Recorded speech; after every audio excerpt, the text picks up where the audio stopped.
Hello student, how are you. आप लोगों को हमारे एएम लेक्चरर यूट्यूब चैनल में हार्दिक स्वागत है और आपके माता पिता को भी मेरा धन्यवाद। आइए बच्चों, हम लोग पढ़ते हैं पोषण एवं हम लोग पढ़ते हैं पोषण एवं आहार विज्ञान का उद्देश्य। देखते हैं, आइए देखिए। जैसे यदि अब तक पोषण विज्ञान से संबंधित परिभाषाओं यहाँ होना चाहिए परिभाषाओं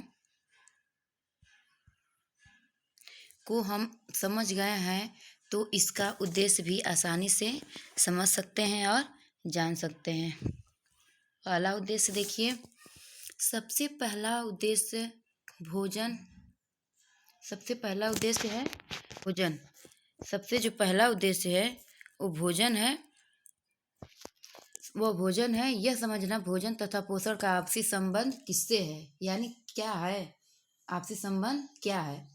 दूसरा देखिए, उत्तम स्वास्थ्य की प्राप्ति हेतु संतुलित आहार आवश्यक।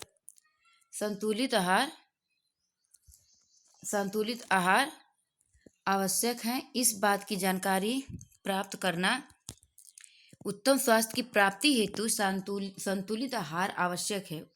उत्तम जो हमारा स्वास्थ्य होता है, उत्तम स्वास्थ्य के लिए क्या जरूरी है, हमें संतुलित आहार आवश्यक है। इस बात की जानकारी भी हमें रखनी चाहिए। और देखिए तीसरा देखिए, भोजन किस प्रकार हमारी आदतों, आर्थिक, धार्मिक, सांस्कृतिक, सामाजिक मान्यताओं से प्रभावित होता है। किस मान्यताओं से प्रभावित होता है। देखिए, जैसे भोजन किस प्रकार का है, हमारे आदत के अनुसार, आर्थिक और धार्मिक यानी सामाजिक मान्यताओं के अनुसार ही क्या होता है, हम पर यूजफुल होता है। आइए आगे देखते हैं। शारीरिक मांग के अनुसार संतुलित आयोजन की सहायता प्रदान करता है।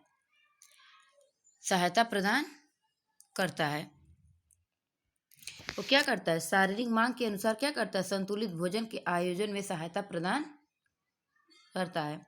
क्योंकि अगर हमारी शारीरिक जैसी है उसके अनुसार ही हमें क्या चाहिए, संतुलित भोजन चाहिए। उसके आयोजन के सहायता के अनुसार हमें शारीरिक मांग के अनुसार क्या चाहिए, हमें संतुलित भोजन चाहिए। और देखिए अगला देखिए, आहार द्वारा विभिन्न रोगों का उपचार एवं नियंत्रण करना, ताकि व्यक्ति शीघ्र ही रोगों से छुटकारा मिल सके।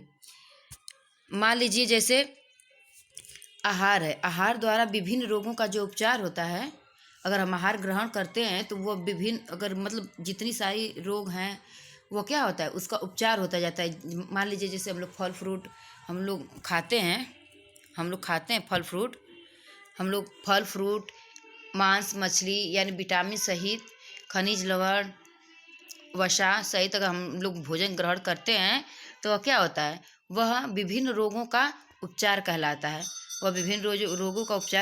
है। और उपचार एवं नियंत्रण रखता है, ताकि शीघ्र ही रोगों से छुटकारा मिल सके। ये जो भोज्य पदार्थ हैं, इससे क्या होता है, इसको खाने से हमें रोगों से छुटकारा मिल सकता है। अब आगे देखिए, पौष्टिक तत्वों की प्राप्ति के उचित तथा सभी स्रोतों की जानकारी देना। पौष्टिक तत्वों की जानकारी की प्राप्ति के उचित तथा सभी स्रोतों की जानकारी देता है। अगर पौष्टिक तत्वों की प्राप्ति के लिए हमें क्या होता है, उचित तथा सभी स्रोतों की जानकारी मिलती है, ताकि हम उसको खा पी करके स्वस्थ रहें और हमारी जो शरीर है रोगों से शीघ्र ही उससे लड़ती रहे। आगे देखिए, अलग अलग बीमारियों में भोजन को प्रभावित करने वाले घटकों की जानकारी देना। अलग अलग बीमारियों में भोजन को प्रभावित करने वाले घटकों की जानकारी देना।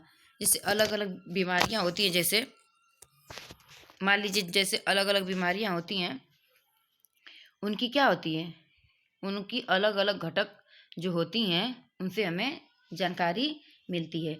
आगे देखिए, भोजन पोषण के प्रति भोजन भोजन पोषण के प्रति वैज्ञानिक दृष्टिकोण जागृत करना। भोजन पोषण के प्रति क्या करता है, वैज्ञानिक दृष्टिकोण को जागृत करता है, या पहचानता है, या इसको सिखाता है, जानता है। वो आदमी मनुष्य उसके बारे में जानता है। और देखिए, रोगी की भोजन विशेष के प्रति जिज्ञासा को शांत कर उचित आहार निर्देश देना। रोगी की भोजन विशेष प्रति क्या होता है, उसकी जिज्ञासा को शांत कर क्या करता है, उचित आहार का निर्देश भी देता है। चलिए आगे देखते हैं। देखिए, पोषण एवं आहार विज्ञान का महत्व हम देखेंगे। पोषण एवं आहार विज्ञान का महत्व हम देखेंगे। आइए, पहले वर्षों में हमारे देश में हुए विस्तृत अभानेरी, देखिए ये गलत हो गया है। पहले वर्षों में हमारे देश में हुए विस्तृत, यहाँ था आहार,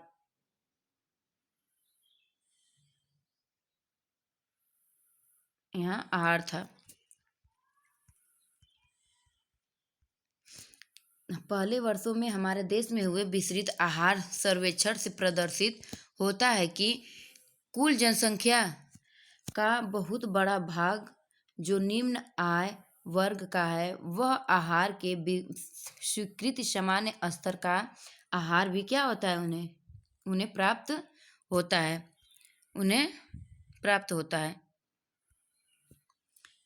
होता है। देखिए, उनकी आहार में गुणात्मक संख्यात्मक दोनों ही प्रकार की कमियां पाई जाती हैं, या पाई जाती हैं।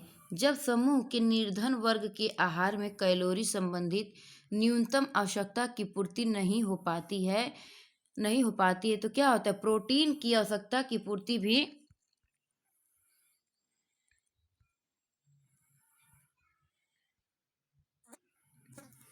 निर्धन वर्ग के आहार में कैलोरी संबंधित न्यूनतम आवश्यकता की पूर्ति नहीं हो पाती। प्रोटीन की आवश्यकता की पूर्ति भी सीमांत स्तर तक ही होती है।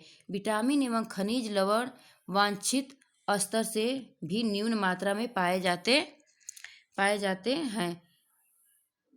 तब देश में निम्न एवं मध्य आय वर्ग के लोगों में विद्यमान कुपोषण के लक्षणों द्वारा असंतोषजनक आहार भी प्रतिबिंबित होता है।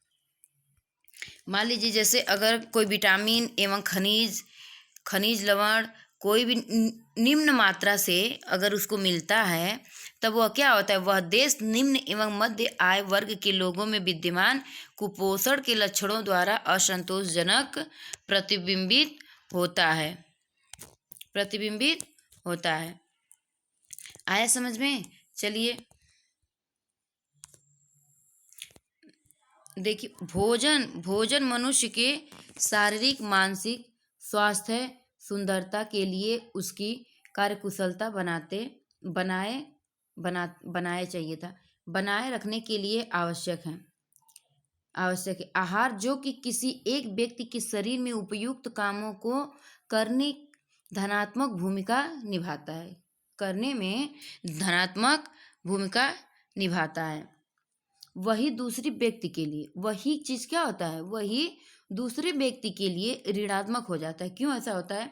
भोजन, मान लीजिए जैसे भोजन है कोई मनुष्य की बताया गया है कि देखिए, ये बताया गया है कि भोजन मनुष्य की शारीरिक और मानसिक स्वास्थ्य सुंदरता के लिए कार्य क्षमता बनाए रखने के लिए क्या होता है, वह आवश्यक होता है। भोजन आवश्यक होता है, यानी हमारे शरीर को स्वस्थ रखने के लिए और हमारे हमारे शरीर को सुंदरता लाने के लिए क्या होता है, हमें भोजन भी जरूरी होता है, बहुत ही आवश्यक होता है। आहार जो कि किसी एक व्यक्ति के शरीर में उपयुक्त कामों को करने में धनात्मक भूमिका निभाता है, वह क्या करता है, धनात्मक भूमिका निभाता है, वही दूसरे व्यक्ति के लिए ऋणात्मक हो जाता है। वही क्या होता है, दूसरे व्यक्ति के लिए ऋणात्मक हो जाता है, क्योंकि प्रत्येक व्यक्ति के भोजन के लिए पौष्टिक तत्वों की मांग अलग अलग होती है। पोषण विज्ञान हमें पौष्टिक तत्वों की मांग की विविधता के विषय में बताता है। यह बताता है कि पौष्टिक तत्वों की मांग कौन कौन घटक प्रभावित करते हैं, कौन कौन से घटक जो हैं उनको उन तत्वों को प्रभावित करते हैं। और देखिए, अलग अलग आयु शरीर की अलग अलग क्रियाशीलता विशेष अवस्थाओं मान लीजिए जैसे गर्भावस्था, धात्री अवस्था, शारीरिक अवस्था के लिए क्या होता है, आहार आयोजन करना, भोजन द्वारा शारीरिक दोषों को दूर करना की मानसिक तनाव, अस्थिर मानसिक स्थिति में भी क्या होता है, भोजन द्वारा परिवर्तन लाया जा सकता है, भोजन द्वारा परिवर्तन लाया जा सकता है।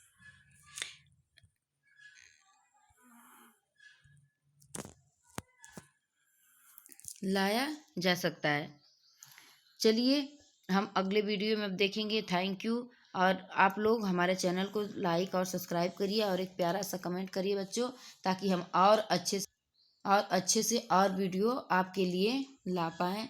और हम ईश्वर से यही प्रार्थना करते हैं कि आप लोग सक्सेस होइए अच्छे नंबरों से। Thank you.